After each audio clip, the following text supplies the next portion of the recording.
Bold, right? Yes. The boldness coach. Welcome to Power Fridays Live. Hey, hello. I'm your host, Janelle Pulley, and my co-host, Dave Gresto, and we have with us the boldness coach, Brian Buck. I am super excited to have this conversation this evening, Brian. And this is a really great day today, and I'm so excited to have you with us. You are a boldness coach, and I am. I'm excited. Yes. yes, and let me see here. Not I do apologize there. I was almost ready fully. But Brian, you're a speaker, author, boldness coach, and abundance certification trainer. You specializes in helping people implement peak performance habits so that you can create exponential results in your life. That is a big, huge statement. What does that mean exactly, Brian? And welcome to Power Fridays Live. Yeah. So I have been spending a couple of decades in the corporate world helping organizations innovate and improve and take their business to new levels. And one of the things that I have found was there's a lot of opportunities for leaders and teams, but that is still a collection of individuals. And I just really found it being way more fun to help individuals kind of get through all of their own things and think about how much better would their life be if they were just a little bit bolder or a lot bolder. I'm still working on this, but I'm thinking of this phrase almost like the clutch, which is like anytime you think you want to do something, but then you go, ooh, and you stop. And it's almost like, what if we just got rid of that instinct and we just said what's on our heart, said what's on our mind. We took where we want to go with what we're doing and see what happens. Because even if we dip, we learn, which helps us go even further. So kind of all brought into saying, well, okay, it's my business. I want to help who I want to help. I want to hang out with who I want to hang out with. So I want to hang out with high achievers, high performers that are ready to go even further. And I would even say I help people who want to be a high achiever and high performer. Like they're like, I am ready. I've been clutching it and now I'm ready. I love that. The clutch. I'm, I'm Yeah, I gonna need have to to come up use. with a better word, but it just to me, No, things no. like I I can actually think expel. that's great. I think it. I would. The next question I was going to ask you is sort of define what boldness means, right? Because I think we hear these kinds of words and different things come to mind based on who we're talking to or how our minds perceive it. But I think you did a great job with that clutch analogy, helping us understand. I'd like you to take it one step further though and tell us a story where you've seen this work with one of your clients. I want to hear about the success that you've had. Yeah, well, I had a client who just doing some work, and one of my frameworks is I help people, first of all, have a bold vision because you don't take any kind of action unless your vision is big enough. And then we really work on the strength. What does it take for the mental strength? What are the skill based things you need to be able to step in? I don't want anybody to step into boldness and then trip and fumble. We're going to step in strength and stay there. And then we get into the action. And then the last piece is creating a community of people who will help you be bolder and keep you bold. So I was working with a client, and it was really about where she wanted to go in her career and what are the opportunities that are available for her. So we did a bit of work, and she got the job she wanted. Reached out to her a few months later, and they offered her the job she wanted, but the way the job actually was wasn't what she wanted. Mm. And she put together a plan and a justification to say, here's how I want to redefine my job or create a new job for me. And to me, that is what boldness, and she even said, if I didn't have boldness experience, I never ever would have thought I'm just going to ask for what I want instead of just sitting around hoping, wishing someone's going to say, "Hey, you know this dream job? Would you be interested in it?" Never happens. That's Well, great. So, sorry, yeah. go ahead, Janelle. Oh, well, I can understand that, but I'm glad that, she had the courage. It seems in alignment with boldness, it takes courage. Mhm. Yeah, and one of the things that I find is, yes, you need to be courageous, but when you have the skills, it's more about execution than courage. You're Oh. like, I'm gonna go and understand what their needs are. Like one of the things I always coach is the most successful people in the world are those who help others get what they want. And so she thought, what does this leader want? So when I do this, it's not just here's what I want. I want this job. I want this. It's like here's how it's going to help you as a leader. You're going to shine because of this, and here's what it means for the organization. And it's one of the things I do is I really help people become fearless. It doesn't mean we don't feel fear, but anytime we have anything that could get in our way, we go, well, how likely is it to happen? I coach a thing that I learned from Tim Ferriss called roll the dice, which is if you roll the dice and you roll a one, wah, wah, you're going to lose $1 million. Oh my gosh. But if you roll a 2 through 5, you're going to earn $10,000. Or if you roll a 6, you're going to earn 2 million. But the problem is most people stop because you have a 1 in 6 chance of losing. You totally forget you actually have a 5 in 6 chance of winning. And so help people really see that, which once again helps them step up. Because I also say boldness isn't being brash. It isn't just, I'm just going to do this. And, you're just not going all over the place, but you're really taking calculated, well thought out risks that everyone's going to be like, that person's courageous. They're bold. Like, no, they really just thought it through in a methodological way that said, even if the worst thing happens, I know how to recover. I know how to get better. I also know what the worst thing that could happen, and I also have a plan in place to reduce or limit the impact of that happening. So we got our bases covered, which makes it a lot easier. Yeah. So Brian, you were talking about being bold, and I think courageous is a good word too, Janelle. But stepping into that situation, I think, in the way that you're describing, I think requires us to see our own value in that situation. It requires us to, when in the case of looking for a new job per se, or just even as an entrepreneur, you're looking for a new opportunity, you have to be willing to say, how can I add value to this organization, or how can I add value to this individual? And so often when we go into these career opportunities, we're thinking, how can I impress them? How can I not look a certain way so that I don't make them get turned off and look the other way or look for another opportunity? So I think what I hear you saying here is really take a look and do your homework at the organization or the individual you're working with. Figure out how you can add a value to that and then bring that to the conversation. Am I right? 100%. Okay, so you had also brought up this idea of vision, and I think vision connects very heavily to this conversation as well, because I think it's really difficult to go in once again to these types of conversations without having a vision for what you truly want. So how can, our listeners, take what advice would you offer to them to create a vision that aligns with these types of conversations? Yeah. Well, one, I think whenever anyone is dealing with issues in their life, go back and think about how clear is your vision, because that's usually the answer. So I was working with someone who was like, I always have these good intentions of habits, but 2 weeks later they just spurt out, and I feel bad that I'm starting. I says, well, what are the habits leading you towards?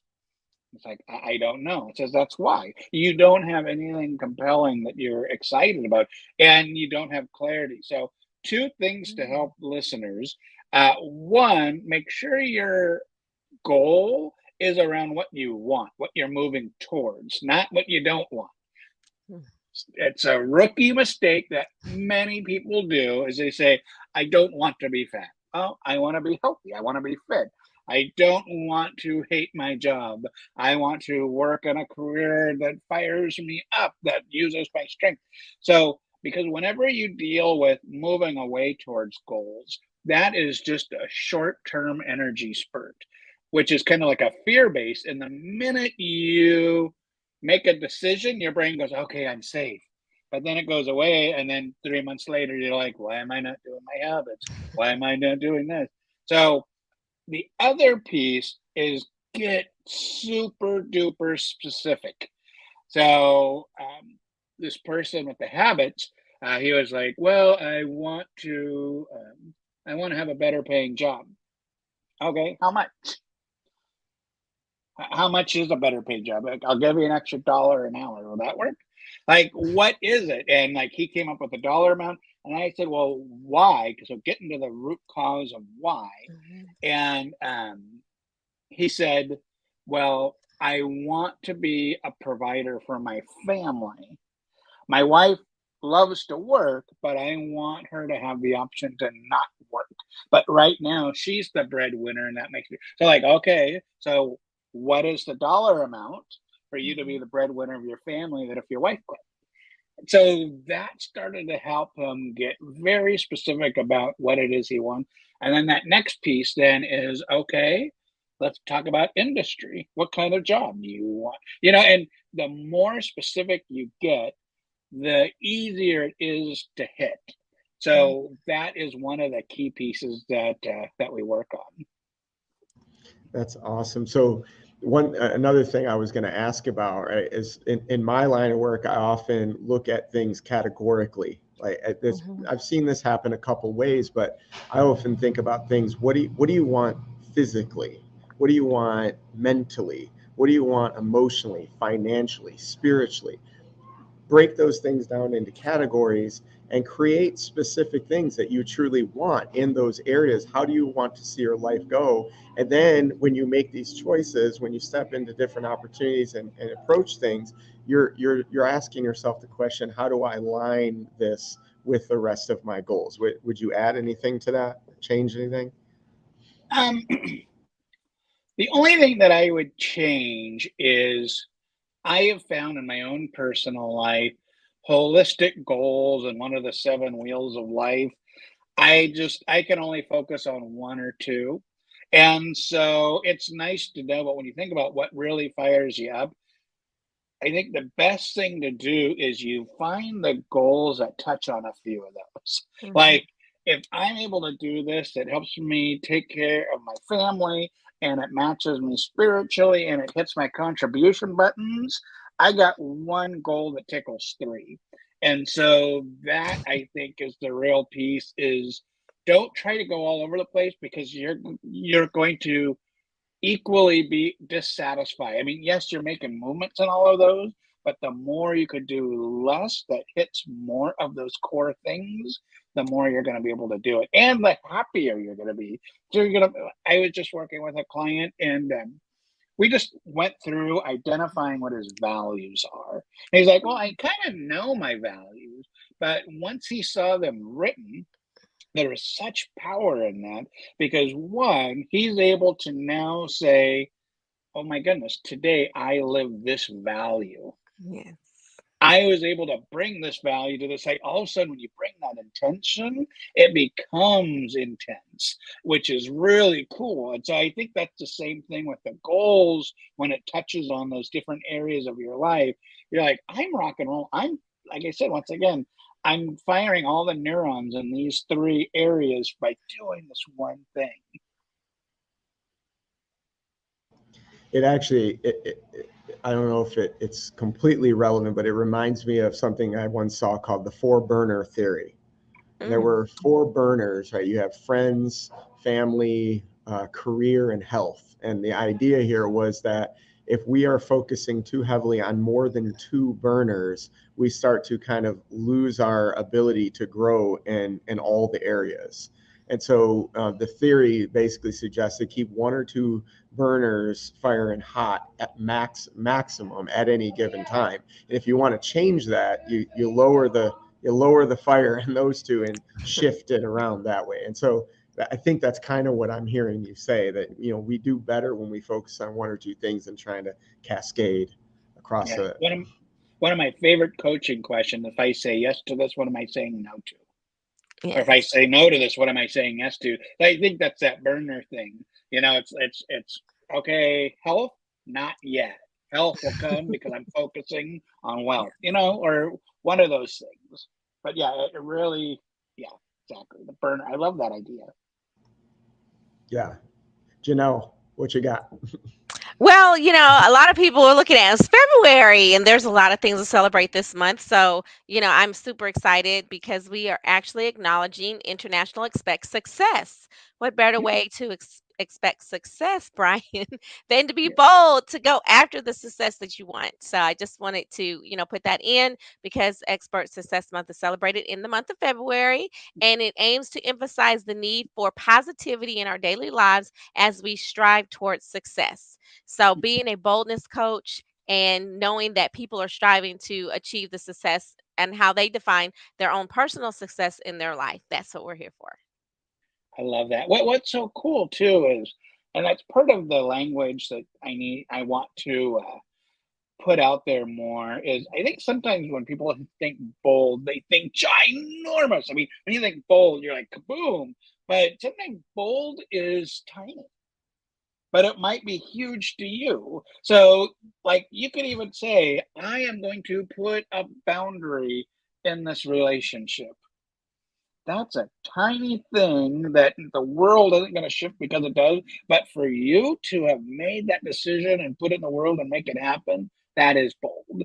So, yeah, I love how you talk about success is defined by you because you could do this at small scales, which are just as powerful, sometimes even more powerful than the giant because you can actually boldly do something every minute of the day because you're living. And that's one of the things I say boldness isn't confidence, it's a way of life. Huh. Well, you did mention habits, and knowing that habits become a way of life. How does someone structure to transform and change their way of living, and they do things a certain way, and then they may have been, say an introvert, and they needed to be bold. Is boldness extrovertedness, or Nope. can you still be that introvert and be bold? Yeah, you could be the introvert and be bold. Once again, boldness isn't brashness. Boldness really comes down to your action. And action isn't always talking. And because, introverts, let's say they actually have a bold vision to accomplish something. That introvert is just going to have a deep conversation with the right people to make that happen. They're not going to be the stars of the room walking around being like, oh my gosh, who just came through? But that Yeah. person is going to find the right people and they're going to make that happen. And whatever makes them fulfilled in their life or makes the impact that they want in their community. So, like I talk about, it's not just bold business. It's be a bold dad, be a bold community member, be a bold husband. Like you can approach these wherever is in your life, and it doesn't have to always be, I just made this giant mark in the world, but you're going to make a mark in the hearts of everyone you interact with. Yeah, can I interject for just one moment? This introvert extrovert is something I'm very passionate about because I feel like introverts get a bad stigma, right? And I don't consider myself an introvert, so it's not like a personal issue. Yeah. I actually consider myself more extroverted, but I think that introverts get a very bad stigma. So I'm curious, Brian, like what if you were to describe to somebody, first of all, the difference between an extrovert and an introvert, how would you describe that? Well, my wife is an introvert, so opposites attract. And, but I think it really comes down to energy because extroverts love to share and they get energy from others, where introverts, others can drain them. And so I think it really just comes down to that, like, where do they get their energy from? What feeds them? And once you kind of know what feeds you energy, what drains you of energy, there's your bold boundary right there. Like, what if you just chose to spend most of your time with the things that give you more energy? That's the more deeper conversations. So, like I said, I also think another definition would be The extroverts like small talk. Introverts like deep talk. Like, I don't want to know about the weather. Like this whole interview would be on one topic for an introvert. So it's gonna be just about vision today. We're gonna go deep versus let's go on to the next thing. I love it. I'm sorry, Yes. Jenna. I won't. I Oh, won't. this is a conversation, Dave. So there's no like, oh, it's my turn, it's your turn. No, it's a conversation. It's very organic, Brian. We just feed off of you and feed off of one another. So it's really super great. This is And fun. you mentioned something earlier, Brian, about writing it down. The young lady was writing it down. And I know the write the vision, make it plain. And you just mentioned that about vision. Can you say a little bit more about that? Well, yeah, I with vision, um, I call it speak your future, and this is actually something that what does I always forget the book. Everyone reads it. Most people read it. Famous book. Oh gosh, The Think think habits about of how as Think a you man. Think and Grow Rich. Maybe I think that's Think it. it, or think and I as a think grow. it's man thinketh is another Yeah, big one. I think it's Think and Grow Rich. But anyway, Okay. it talked in there about speaking your goals out loud. Ah, yes, yes. And so I work with clients to write your write your goals. Got to start there. Hmm. And then we make vision boards and make it visual. And then when they have it visual, then they speak to it. And then we go another level and we make a small part of it real today. So I learned this from, I wish I knew who I stole this from, but someone had a vision for wanting a giant Japanese garden at their home, but they lived in an apartment. So they got a bonsai plant and put it on the end of their table. So one of my clients wanted to restore cars with her dad, classic cars. And so she went out and bought a model of the kind of car that she wants. So when she speaks to her future, she's touching the car, saying, "This is such a blast doing this, Doug." And like to the point when she's touching it and it's real, it's huge. Another Hmm. person, I don't know if he actually followed up on this, but he wanted a very specific BMW, mostly to tick off his neighbors. So I said, go for a test drive, take a picture of you in the test drive, and then buy a blank key and put it on your key ring. Because the more we see it, the more we feel it, the more we say it, our brain doesn't know what's real versus made up. And so by putting what we want in our brains means, oh my goodness, we now see the opportunities around us that were always there, but we weren't seeing them because we didn't have that specificity and we weren't talking about it. We weren't touching it. Well, I totally agree with you in there. It's like the vision of what you want and desire. You have to not only write it, you have to visualize it. So it's a process for you to create for yourself so that you can Mhm. have the life and live into the future that you so desired.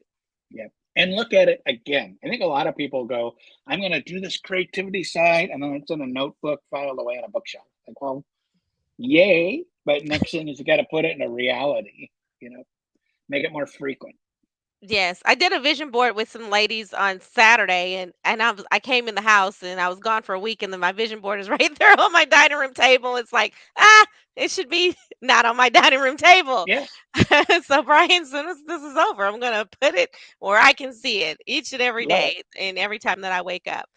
So And good. yeah, super great. So, and Brian, we always want to know, like, where are you from?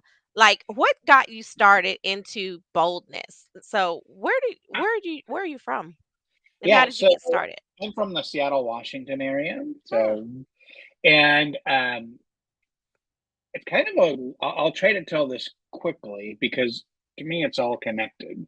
But when I was in high school and college, I was really active in theater and theater directing, and I loved that. And then when I got into the working world, um, theater is not necessarily known for paying and taking care of families too well. So I went that route, did a bunch of like customer service stuff, and started.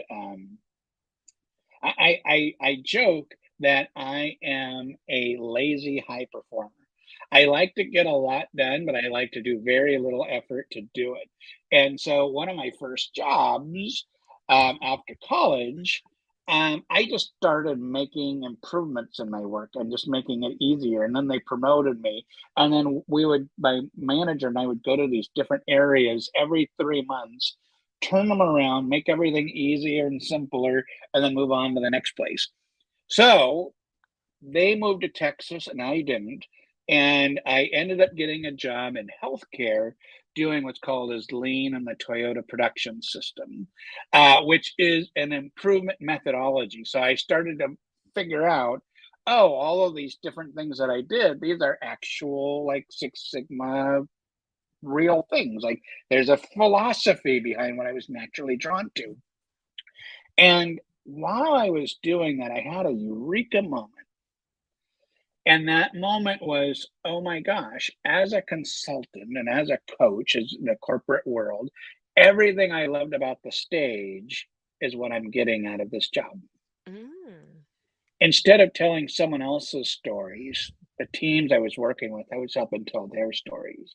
So my client, I'm helping them be the hero of their story and their triumphs and challenges and rising up again.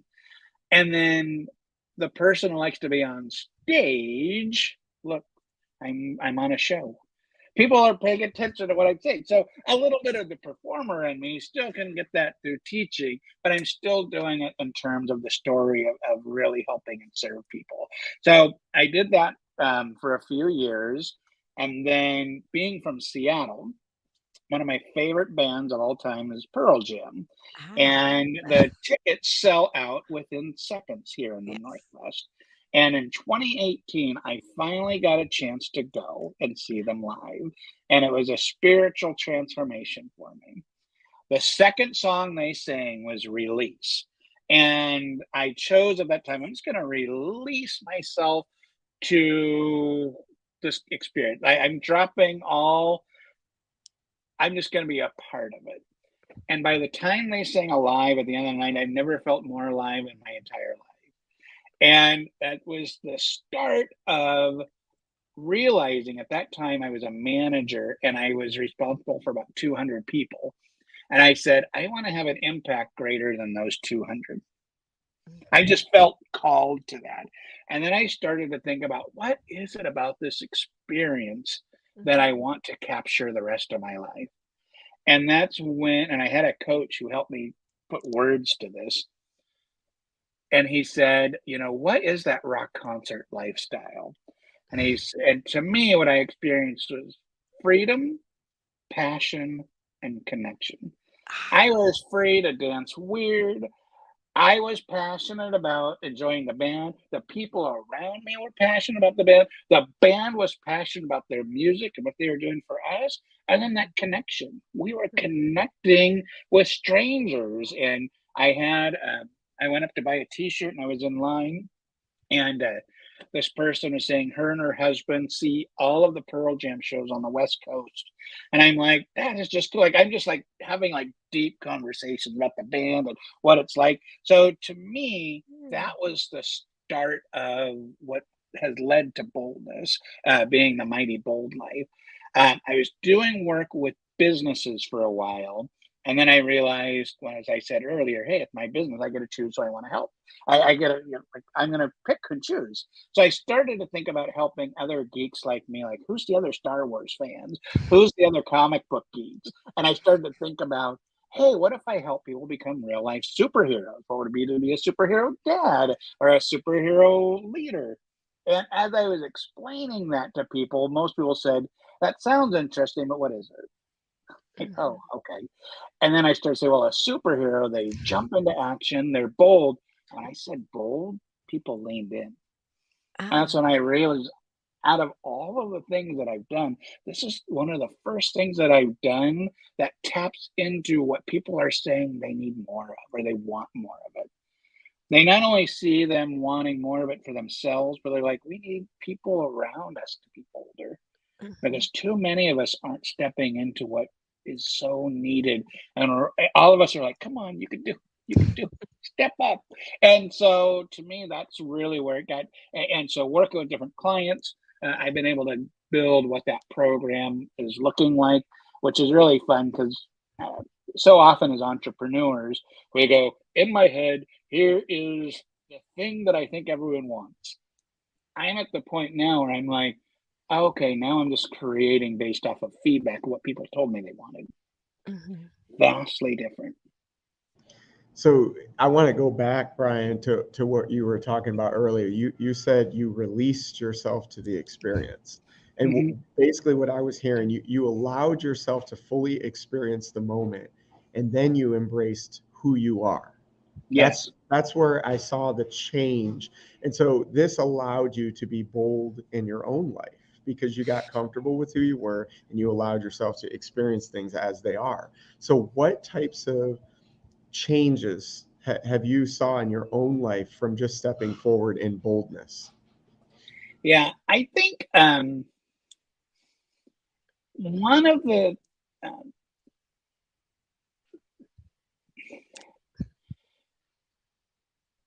so I have been a follower of Tony Robbins since the mid 90s, and I've done all the work on uh, mental conditioning. I know to anchor myself.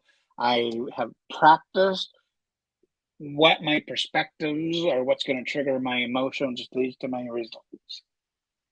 And I was doing really well with that. I mean, the manager position that I was in was I created that job. Like it's kind of funny. Like I was always bold, but I didn't recognize that's what I was doing. But I was doing the work, and I told my internal clients, like, "Hey, I want to be a manager. Let's build something together," and they did. Um, and then the workplace that I was in turned toxic. Mm. And at one point, my wife said, "Brian, you've lost your spark." And I didn't recognize that in myself.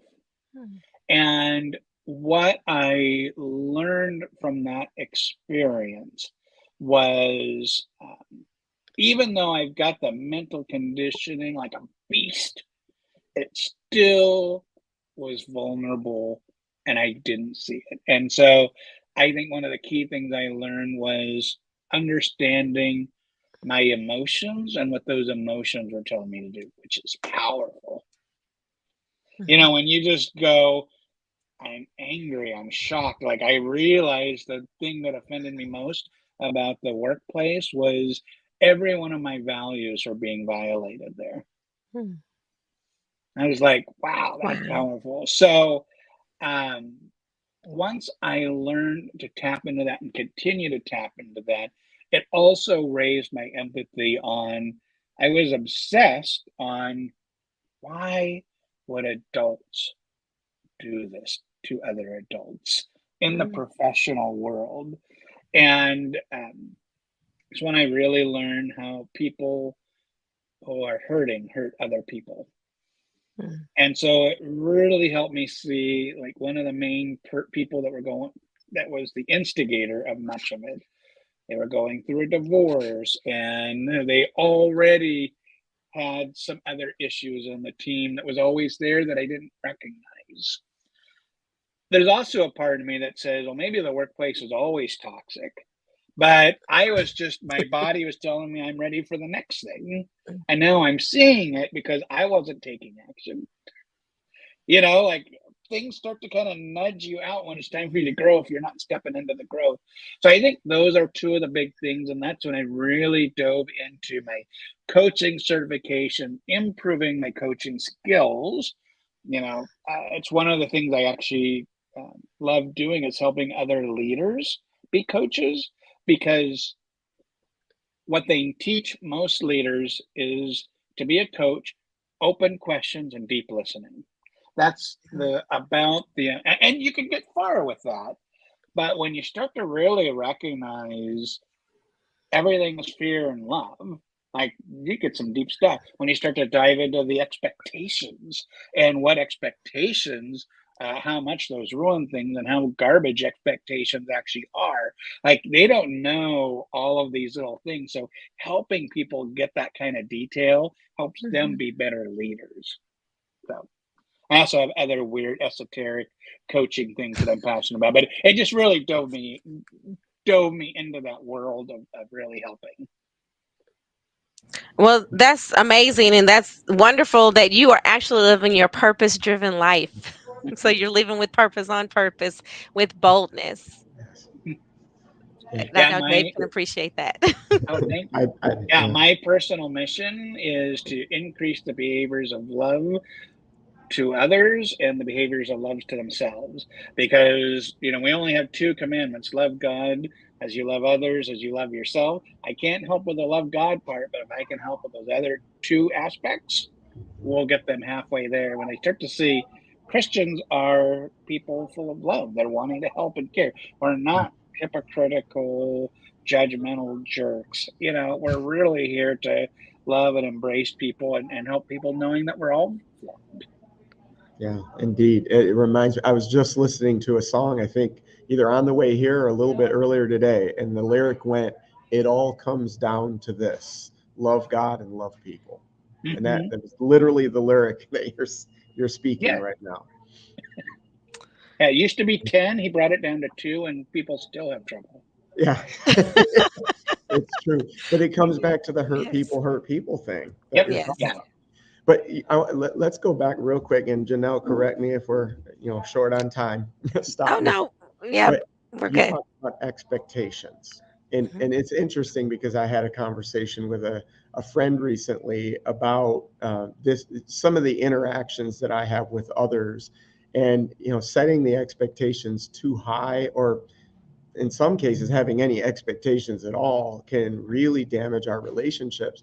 But there's another one that, and I'm willing to bet that if I struggle with this, others out there are struggling with this, and I'm curious what you would say about it, Brian, is this idea of seeing a reaction or the lack thereof, and then spending hours and hours ruminating in your mind about what that person is doing, what they're thinking, and then basing your reaction, your response going forward on this rumination of ideas that come to your mind after that either the expectation is met in an inappropriate way, or at least a perceived inappropriate way, or it's not met at all. Like, do you feel in working with clients that this is an issue, and how does it affect things in their relationships and in their work? Yeah, I think it all comes down to the power of presence. And if we are truly present, we are open. If we're not present, we're looking for, did this happen? Did that happen? Like all of a sudden we're like Johnny on the spot, like, okay, I'm looking for this. And especially if, because I've done work with teams, and so many leaders are like, we need to hold people accountable. I have to keep holding people accountable. And I go, when did you get commitment from them? They're like, well, they should have. They'd be like, without commitment, there's no accountability. You're the jerk when you're asking for accountability without commitment. And so when you're in these situations, and this kind of goes into a little bit of that emotional stuff that I've learned, specifically nonviolent communication. And that is, if you were expecting a certain reaction, did you boldly tell them, hey, this is what I'm looking for? This is my request. So nonviolent communication helps you say, okay, I'm feeling this. What is this telling me? Oh, it's telling me I need this. And then you make the request.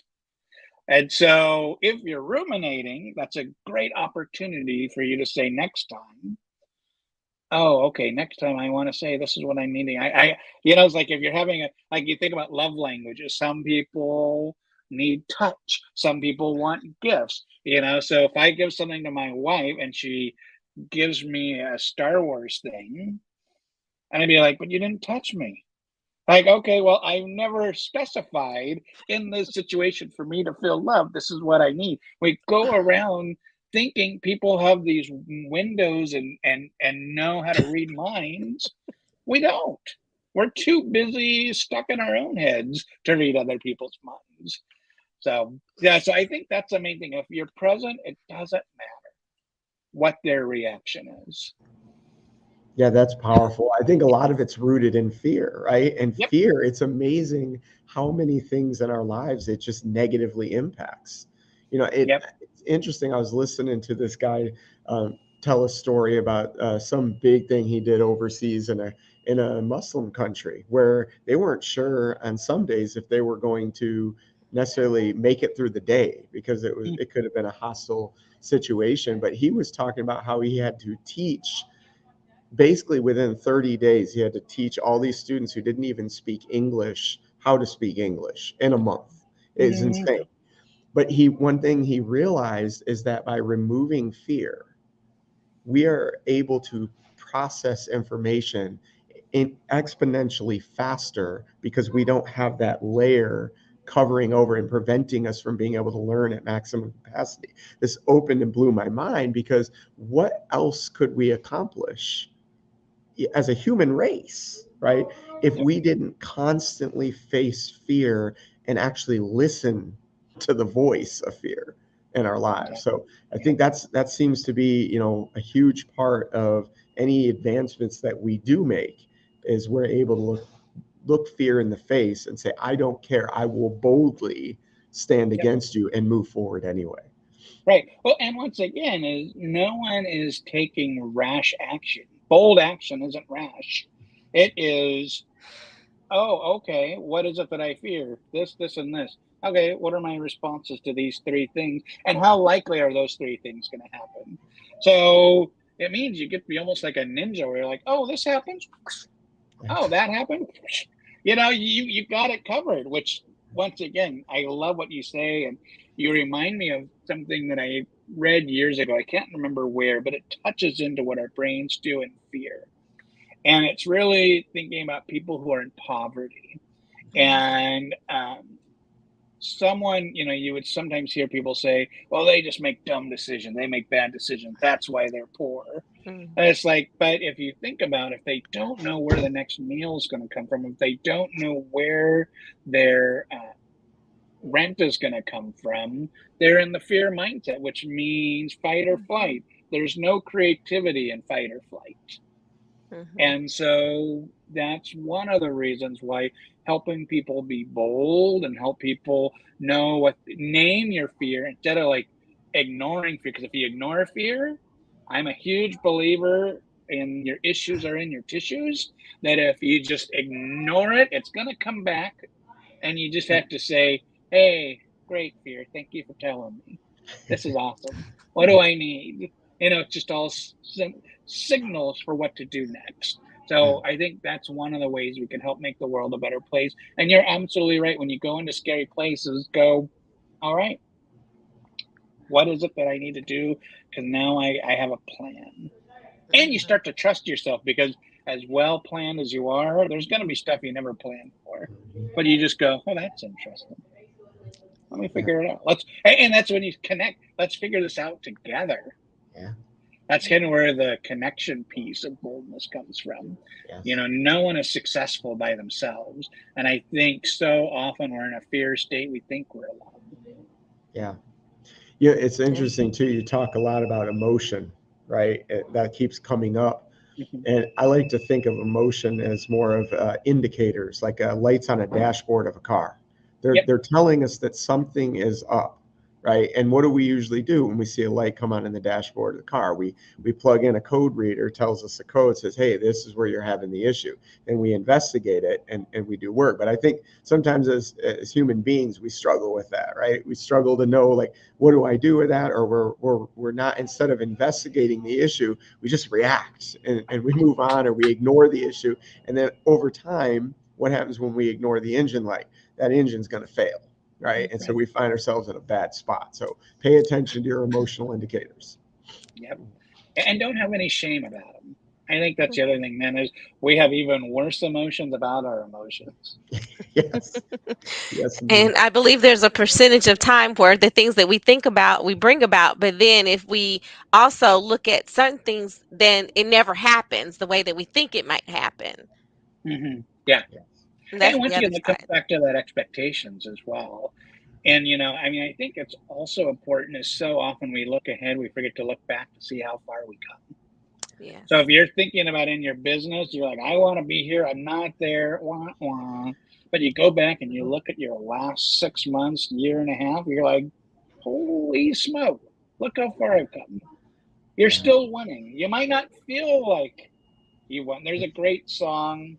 Her name is Cynthia Erivo, and I love it. But the lyrics are, "You, I've already won."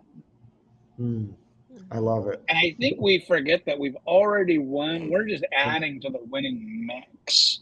Yeah. Wow. That was a super Yes. encouraging, Brian. Yes. I Yes. think I needed that tonight. Okay. Definitely. Well, he brings out the best in people. And Brian, how can we reach you so that you can bring out the best to all of the people who are listening tonight and the people who will watch the replay? How can you bring out the best in everyone? And Yes, go share with ahead us and how to reach you. go ahead and go to mightyboldlife.com. I actually have a really cool free thing that I haven't quite advertised, so you could be one of the first to download it. But I actually have three key game changers in your life that would vastly change your life for the better if you just did three simple things. So download that. You can also find me on LinkedIn. I think I'm at Brian Buck. I don't know if there's ats on LinkedIn, but luckily I actually have my real name. I'm not like a Brian Buck 2 or 4 or 300. I'm actually Brian Buck. Very, very great. Very great, Brian. And mightyboldlife.com. You got it. Go Or and coachbrianbuck.com. yes, I found that part. that Okay, good. That was Good. scrolling across the ticker earlier, but for the what you are giving as a gift to all of the listeners today, go to mightyboldlife.com and get your free gift. All for listening from Brian Buck, the boldness coach. And I'm very excited to have you join us today. And being a boldness coach, we say that be, do, and have the greatness that you desire because the greatness is in you. And so Brian is here to bring out that greatness that you so desire as being a boldness coach. So please do connect with Brian Buck on LinkedIn, on Facebook, and at the mightyboldlife.com. So Brian, thank you so much for joining us this month, and as we celebrate as we celebrate the International Expect Success Month, and by being bold we're going to expect success. So thanks so much for joining us out here on Power Fridays Live. And do you have any final words for us, Brian? I guess one thing maybe for a final word that I was thinking about, because I've been really, I've got a post that I haven't posted yet. So another sneak preview for your audience. But it's about expectations and recognizing that expectations are limiting. And what I mean by that is, I don't know if you ever followed, his name is Kyle Cease. He's really awesome. He used to be a stand up comedian. Now he does transformational comedy. But he has a book, and the opening blew me away because in that book, he says, I am not going to set expectations in this book because if you set expectation, that's all you're going to get out of the book because we get what we expect. But sometimes, if you have no expectations, we actually get more than we could ever imagine because our expectations are based off of what we know. But there's things that we don't know that are coming our way that we want to be open to. Definitely. Love it. Thank you. And anything for you, Dave? Uh, so I love this conversation because it's reminding me some. I had a conversation with a friend this week, and that conversation reminded me about the power that lies in each of our stories. A lot of us don't believe that we have any power. We don't believe that we're able to move forward or do the things that we really desire to do or to have the things that we really desire to have because we don't think there's enough value or any value in some cases to bring. But the truth is that every one of us has a story. And that's why Janelle and I usually ask our guests that we interview, what's the story? What got you here? That question always comes up. And it's one of my favorite parts about doing these interviews because it's in the story what makes us who we are. And that's what brings power into any situation. So if you're listening to this or watching it, and you're thinking to yourself, gosh, I sure would love to do something. I would love to be bolder with the life that I'm living and produce real results and go after those dreams and desires that I've always had. I want you to know right now that there is indeed power in your story begin to speak what's happened in your life. Tell your story, share that with others, and watch lives begin to transform. Trust me, you're not the only one that's been through what you've been through. Others out there can identify with that. So I think if you can begin to share that in boldness and take some of the things that Brian's taught us today, I believe your 2023 will absolutely be transformed. So thank you for joining us, Brian. I've loved having this conversation with you and getting Yes. caught up after quite a while. So Yeah. appreciate you, friend. Thank Thank you. you. And so nice to meet you too, Janelle. Nice meeting you too, Brian. It's been amazing, truly amazing. And be bold, be fearless in your boldness. So thanks for joining us here on Power Fridays Live. We'll be back next week and celebrate another special time of the month. It's February, the month of romance, the month of love, the month of Black history. So there's a lot to cover in youth leadership. So we do appreciate you guys for joining us. We'll be back next week at 7 p.m. Eastern Standard Time here on Facebook and YouTube, wherever you're catching us live. Please do let us know when you watch the replay. Have a great weekend, everyone. See you next week. Thanks. See Thanks, you. Brian. Thanks, Dave. Have a good night. See you. Bye bye. See you guys.